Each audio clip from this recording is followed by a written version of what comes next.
Let me ask you something. How many people here tonight were not born in the United States? Clap if you were not born in the United States. A lot.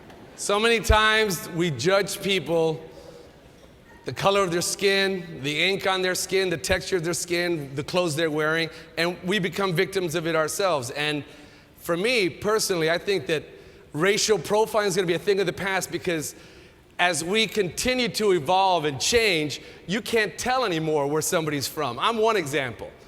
I'm one example of how you don't judge a book by its cover. You know, and I was waiting in line at a Pizza Hut Express. I don't even know why they call it this. Because it takes the same amount of time to make the pizza. But it was in New York at the Delta Terminal in La Guardia, so it was Pizza Hut Express. Everything quick for you.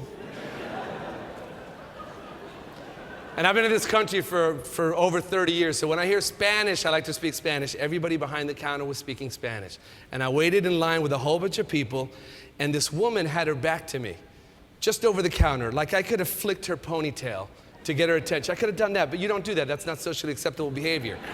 So I didn't do that. But I'm 3 feet away from her, and I said to her, por favor, me das un pedazo de pepperoni y una botella de agua.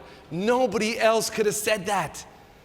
All she had to do was turn around and answer the guy that just said that, me. It could have been anybody else, but she turned around, and she in her mind went, no, no. She looked at the black gentleman next to me wearing a Kansas City Chiefs hat. No, no. And answered the Indian who was sitting 2 people away from me. Because he looked the most Latino. You know what I'm talking about, right?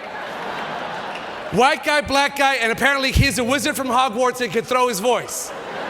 There's no way he just said that. And I learned something about Indians that day. Indians do not like to be mistaken for Latinos. Did you know that? That is like a huge peeve. He was so upset. I do not speak this como te llamas. Please, I've got it. I've had it. No, please. Hansa, do not interfere with me. Prankash, not now. Okay? Surendra, put the cookies back. Listen, ever since I come into New York, everybody come to me like, como te llamas, como te llamas. Okay? I'm not Puerto Rican, I'm not Dominican.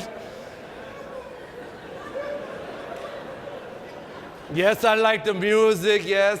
I like to move it, yes. All right, he didn't say that. He didn't say that. But I wanted him to say that. The black gentleman with the Kansas City Chiefs hat was from Kensington, England. Who saw that coming? Oh, I say, you speak Spanish awfully well. I'm trying to Cozumel. Can you guide me? This woman must have thought the end of the world was happening right now. The Blanquito speaks Spanish. The Latino doesn't, and the black guy's an extra from Rocky Horror Picture Show. What's happening? Thank you.